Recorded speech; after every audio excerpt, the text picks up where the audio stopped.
Hello everyone, welcome to exam B. Concept पढ़ाएंगे, सब कुछ सिखाएंगे। जैसा कि आप सभी जानते हैं, हमारी सीरीज में हमारी पूरी टीम आपकी हेल्प कर रही है, आपके साथ है कॉन्सेप्ट्स आपके आपके कॉन्सेप्ट्स को क्लियर करने में। और आज हम एक नई वीडियो के साथ यहाँ पर आए हैं जिसमें हम पढ़ने वाले हैं कंपोनेंट्स ऑफ कंप्यूटर। जो हमारी लास्ट वीडियो थी कंप्यूटर की, उसमें हमने पढ़ा था टाइप्स ऑफ कंप्यूटर के बारे में, और आज हम पढ़ेंगे उसके कंपोनेंट्स के बारे में। ओके, तो देखते हैं आज क्या है हमारे पास वीडियो में। तो वेलकम टू एग्जाम बी। पहले अगर आपने इस हमारे चैनल को सब्सक्राइब नहीं किया है तो please subscribe this channel for the latest updates. ठीक है, हमारे साथ मिलकर आप 50% जो है अपनी तैयारी को बूस्ट अप कर सकते हैं। ठीक है, चलो तो देखते हैं आज क्या है हमारे पास। ये है आपके सामने, ये जो एक डायग्राम है इसमें आप देखिए, इसमें तीन पार्ट है हमारे पास। एक है हमारे पास ये, एक ये और एक ये। ठीक, इसको हम कह सकते हैं इनपुट, कह सकते हैं क्या, ये होता ही इनपुट है। ठीक है, this is input, this is process and this is output. Fine, हमारा कंप्यूटर जो है वो इन तीन चीजों पर काम करता है, एक इनपुट पर, एक प्रोसेस पर और एक आउटपुट पर। हम कंप्यूटर को कुछ इनपुट देते हैं, उसके बाद कंप्यूटर उस पर कुछ काम करता है, उस पर प्रोसेस करता है, और उसके बाद हम आते हैं आउटपुट पर, क्योंकि कंप्यूटर जो हमें वापस देता है। तो ये पूरी फंक्शनिंग जो है इसी के बारे में आज बात करने वाले हैं। इसमें क्या क्या कंपोनेंट उसके हमारे कंप्यूटर के अंदर जो यूज होते हैं उनके बारे में हम आज बात करेंगे। तो इनपुट डिवाइस में हम देख सकते हैं पहले क्या है हमारे पास। कीबोर्ड हो गया, माउस हो गया, अदर इनपुट डिवाइस होगी। ठीक है, और ऐसे ही सीपीयू में क्या क्या होता है, डेटा होता है, कुछ इंफॉर्मेशन होती है, रैम होती है, ठीक है, मेमोरी होती है। ओके, और उसके बाद आउटपुट में हमारे पास है मॉनिटर, प्रिंटर हो गए, स्पीकर हो गए, अदर आउटपुट। तो इन्हीं के बारे में थोड़ा सा हम डिटेल में पढ़ने वाले हैं। तो देखते हैं, पहले बात करेंगे इनपुट डिवाइसेस के बारे में। क्या होती है इनपुट डिवाइस, क्या इनका यूज होता है, क्यों इनको हम यूज करते हैं। अगर आपको कंप्यूटर को कुछ कमांड देनी है, अगर आपको कंप्यूटर से कुछ बात करनी है, ठीक है, या आपको उससे कुछ सॉल्यूशन लेना है, तो आपको पहले उसको कोई इनपुट देना पड़ेगा, तभी वो उस पर काम करके आपको एक आउटपुट देगा। तो जो भी चीजें हमें इनपुट देने में हेल्प करती हैं कंप्यूटर को, वो हमारी आती हैं इनपुट डिवाइसेस के अंदर। ठीक है, it is a device that is used to give required information to the computer. जो भी कंप्यूटर को रिक्वायर्ड इंफॉर्मेशन चाहिए वो हम देते हैं किसकी हेल्प से, इनपुट डिवाइस की हेल्प से। An input unit performs the following function. इसके फंक्शन क्या होते हैं, it accepts the instruction and data from the user, और it converts these instruction and data in the computer in acceptable format. हमें जो चीज चाहिए, जो उसको हमें बतानी है, हम वो लिखते हैं और वो उसको कन्वर्ट कर देता है कंप्यूटर की लैंग्वेज में, ताकि वो उस तक पहुंच जाए और वो उस पर आगे काम कर दे। ठीक है, ये होता है हमारा इनपुट डिवाइस। कुछ इसके एग्जांपल्स हैं आपके सामने, इस तरह आप देख सकते हैं। क्या है इसके example, keyboard, mouse, joystick, track ball, scanner, touch screen, webcam. Okay, और ये है हमारा माइक्रोफोन। जो आपके सामने कुछ चीजें हैं, ये है आपकी, ठीक है, ये है आपकी इनपुट डिवाइसेस। या हम इवन जो आपका पेन टैब भी होता है, ये भी आपका क्या होता है, ये होता है आपका एक, ये भी आपका एक इनपुट डिवाइस है। ठीक है, तो ये था हमारा इनपुट डिवाइस के बारे में। देखते हैं आगे। ठीक है, अब बात करते हैं हम प्रोसेसर की। ठीक है, सीपीयू की हम यहाँ पर बात करते हैं।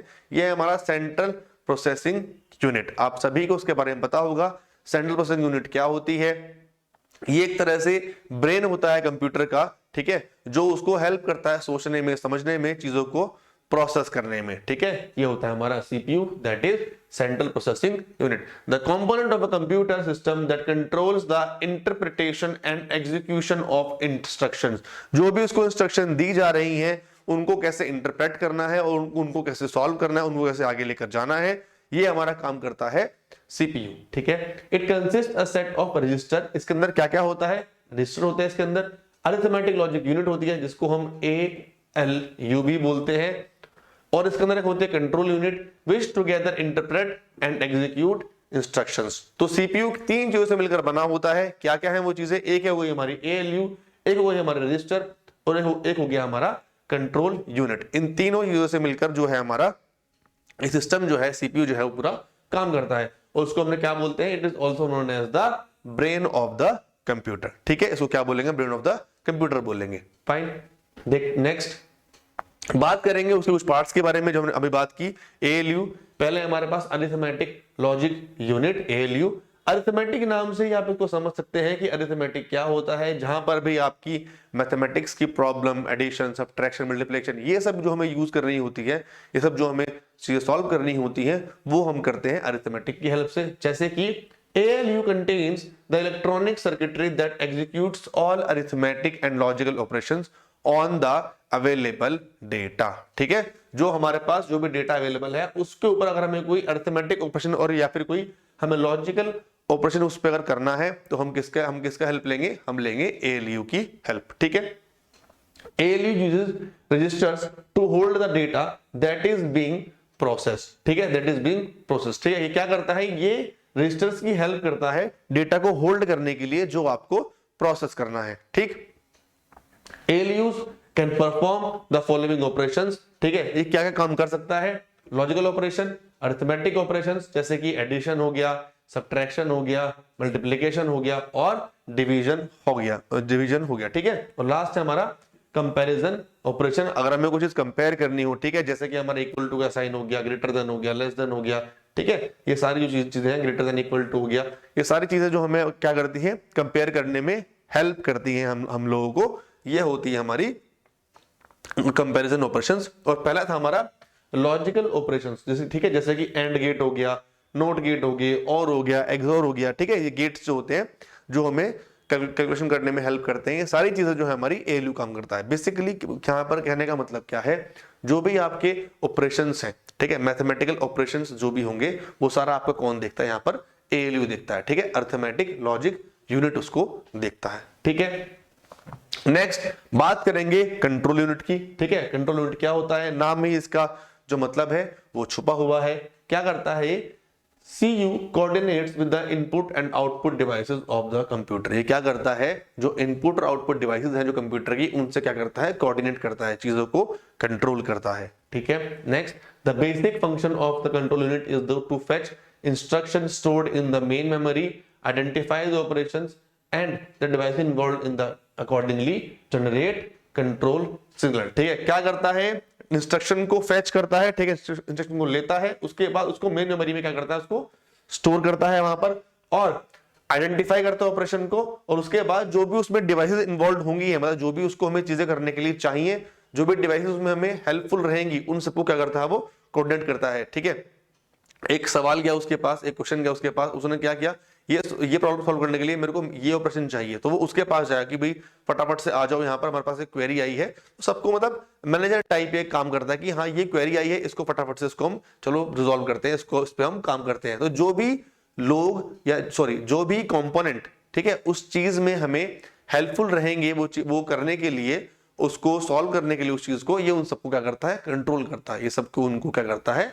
मैनेज करता है। ठीक है, नेक्स्ट अब बात करेंगे मेमोरी यूनिट की। मेमोरी यूनिट क्या होती है? It is the storage part in the computer. From the name you can easily सी कि जो भी चीज आपको डेटा को स्टोर करने में हेल्पफुल रहती है, वो आती है हमारी मेमोरी यूनिट के अंदर। कंप्यूटर पे आप काम करोगे तो मेमोरी तो चाहिए ना, आपको कुछ याद तो करना पड़ेगा। हम ह्यूमन बीइंग है, हमें चीज याद कैसे रहती है? हमें चीज यहाँ से दिमाग से हमें चीजें जो है वो याद रहती है, वो अपने आप चीजें जो है स्टोर रहती है। तो ऐसे कंप्यूटर को भी तो डेटा कहने के स्टोर करना पड़ेगा। तो कंप्यूटर जो हमारा डेटा स्टोर करता है वो करता है सीपीयू के अंदर।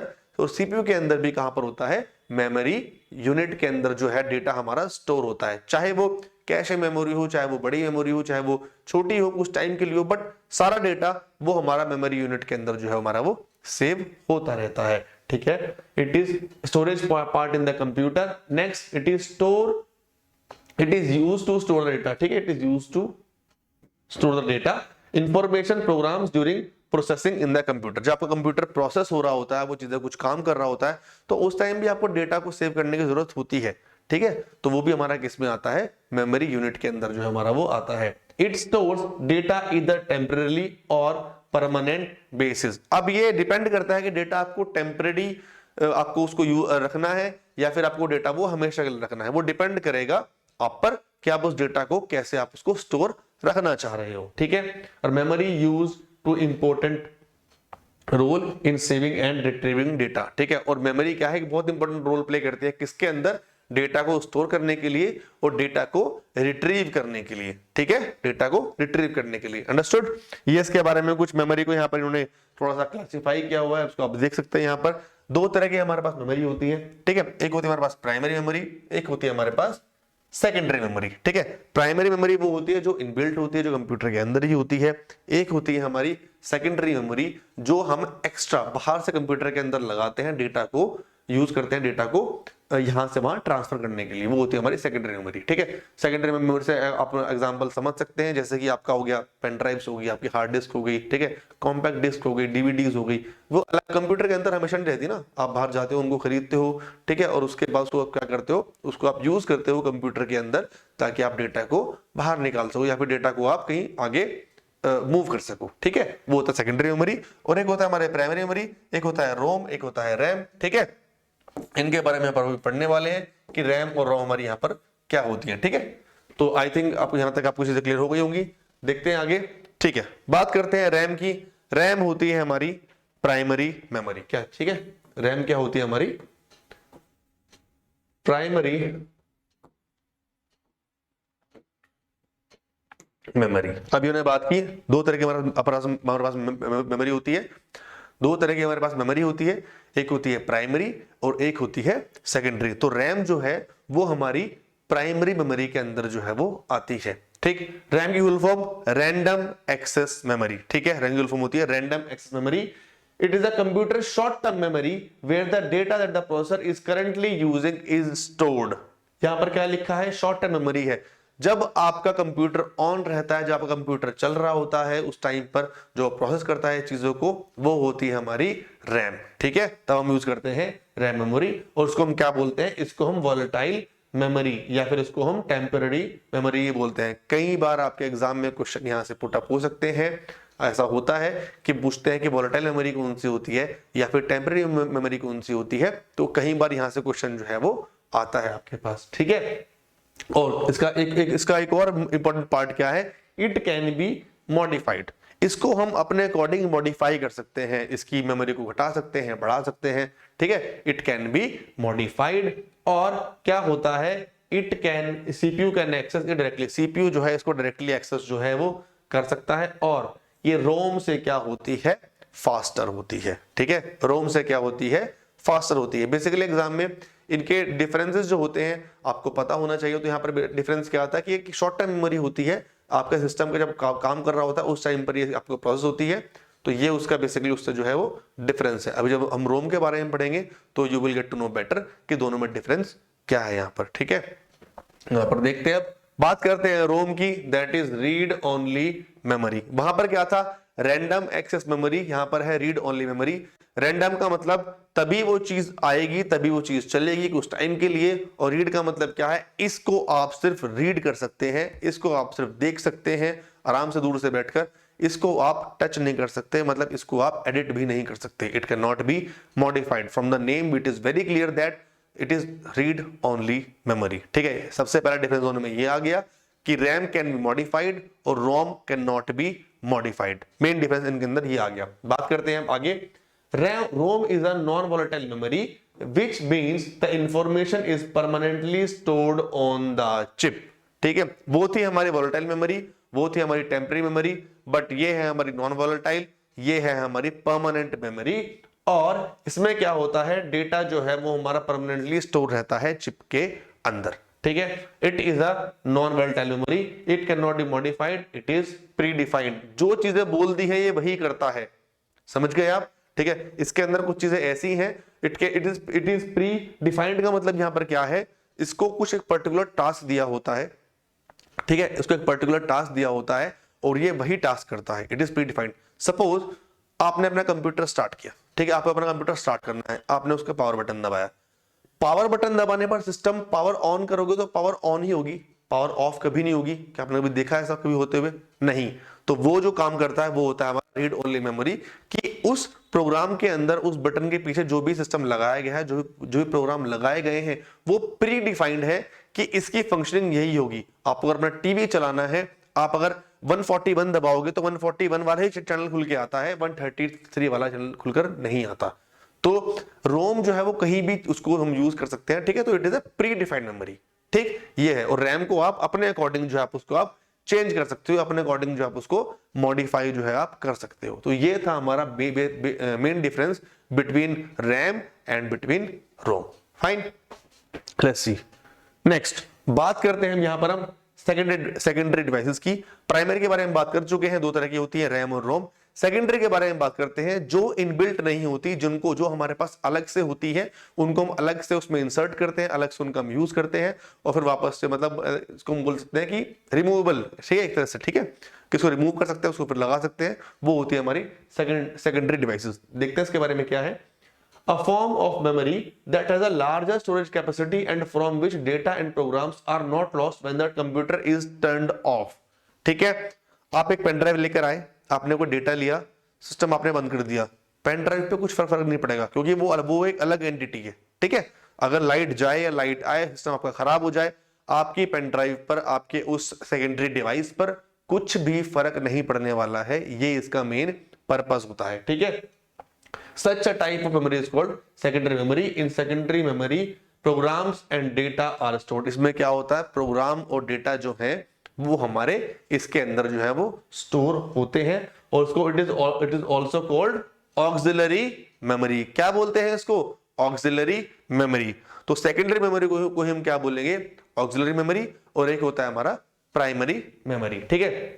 अभी डिफरेंट कैसे है, it is not directly accessible through the CPU and is non volatile. ये सीपीयू से डायरेक्टली एक्सेस नहीं होती, सीपीयू उसको एक्सेस तो करता ही है क्योंकि सिंपल सी बात है, अगर हम एक पेन ड्राइव लेकर आए हैं या फिर हम कोई डिस्क लेकर आए हैं, हम उसको इंसर्ट करेंगे तो सीपीयू तक तो वो बात जानी ही जानी है, बट उसको वो एक्सेस डायरेक्टली नहीं करेगा, उसका उस पर कोई डायरेक्टली रोल नहीं होगा। उसका बस काम इतना है कि हाँ चीज एक हमारे पास डिवाइस आई है, उसको हमने लगाया और वो हमारी उस पर जो है वो काम करेगी, ठीक है। और ये क्या होती है, नॉन वॉलेटाइल, ये जो है वो मेमोरी होती है, ठीक। ये हमारे सेकेंडरी डिवाइसेस, इसके कुछ एग्जांपल्स आप यहाँ पर देख सकते हैं। ब्लू रे डिस्क हो गया, डीवीडी हो गया, हार्ड डिस्क हो गया, compact disk that is CD हो गया, ठीक है। एसडी कार्ड चिप जो आती थी, ठीक है, मेमोरी कार्ड जो आते हैं उनको बोलते हैं एसडी कार्ड बोलते हैं। पेन ड्राइव्स हो गई और सॉलिड स्टेट ड्राइव हो गई। ये हमारे पास कुछ एग्जांपल्स हैं सेकेंडरी डिवाइसेस के। फाइन, चलो, और ये है हमारा लास्ट, ये हमारा आउटपुट डिवाइसेस। बात करते हैं आउटपुट डिवाइसेस की। इनपुट के बारे में हमने बात किया, हमें डेटा देना है कंप्यूटर को, वो उसको प्रोसेस करेगा। अब जो वो डेटा हमारे पास वापस आएगा वो होता है हमारा इनपुट, वो होता है हमारा आउटपुट डिवाइस। हमें वो डेटा कैसे शो हो रहा है, वो कैसे डेटा हमें दिख रहा है, क्या हमें रिजल्ट मिला है, ये सभी जो हमारी हेल्प करते हैं, सब हमें हेल्प करते हैं output devices. An output device is a piece of computer hardware that receives data from a computer, then it translates the data into the another form। Input गया अलग फॉर्म में, सीपीयू ने उसको लिया, फिर डेटा उसने आउटपुट को दिया अलग फॉर्म में, हमें फिर वो मिलेगा एक अलग फॉर्म में। मतलब वो आपस में अंदर कोऑर्डिनेट करते हैं और हमें वो वही शो करता है जिस लैंग्वेज में है, जिस फॉर्म में हमने उसको इनपुट जो है वो दिया था। दैट फॉर्म में भी ऑडियो हो सकती है, विजुअल हो सकता है, टेक्सचुअल हो सकता है या फिर हार्ड कॉपी हो सकती है। ऑडियो का मतलब स्पीकर्स, ठीक है। आप जब भी वीडियो देख रहे होंगे, आप इस वीडियो को सुनेंगे कैसे, ठीक है, आपको स्पीकर से आवाज आएगी तो वो आपका एक आउटपुट है। आप जब वीडियो देखोगे, आप मेरे को उस वीडियो में देख रहे होंगे, वो आपका आउटपुट हो गया, विजुअल हो गया वो, ठीक है, दैट इज विजुअल, ठीक। सिस्टम पर देखोगे तो मॉनिटर है, मोबाइल पर देखोगे तो आपकी वो डिस्प्ले स्क्रीन जो है वो हो जाएगी, ठीक है। फाइन, अगर आप क्या करते हो, आप जब प्रिंट आउट्स निकालते हो, प्रिंटर जो होते हैं, ठीक है, वो आप क्या करते हैं, वो आपके एक आउटपुट डिवाइस है, क्योंकि वो आपको एक फॉर्म, एक पेज की फॉर्म में, एक टेक्स्ट की फॉर्म में जो आपके डेटा है आपको वो मिल रहा है, ठीक है, दैट इज हार्ड कॉपी। तो ये था हमारा आउटपुट डिवाइस। तो आई होप चीज आपको क्लियर हो गई होंगी। इनपुट डिवाइस क्या होता है, प्रोसेसर क्या होता है और आउटपुट डिवाइसेस क्या होती हैं, क्या इनकी फंक्शनिंग होती है और कैसे कैसे ये काम करते हैं। तो ये थी हमारा, ठीक है। तो अगर आप हमारे साथ जुड़ना चाहते हैं, हमारे साथ आप तैयारी करना चाहते हैं, तो ये हमारे कॉन्टैक्ट नंबर है, ये हमारी वेबसाइट है, ये हमारे जीमेल है, आप हमें कॉन्टैक्ट कर सकते हैं नंबर पर, ठीक है। और हमारी वीडियोस को के लेटेस्ट अपडेट को जानने के लिए आप इस चैनल को सब्सक्राइब कीजिए, इस बेल आइकन को आप जो है वो प्रेस कर सकते हैं, ठीक है। तो मिलते हैं अपनी नेक्स्ट वीडियो में, तब तक के लिए आप पढ़ते रहिए और कॉन्सेप्ट पढ़ाएंगे, सब कुछ दिखाएंगे। हमारी वीडियोस आती है हमारे चैनल पर, ठीक है, 11 बजे हमारी वीडियोस आती हैं, आप उनको देखिए, अपने कंसेप्ट को आपने क्लियर कीजिए। तो तब तक के लिए पढ़ाई कीजिए और मिलते हैं अपनी नेक्स्ट वीडियो में। Thank you.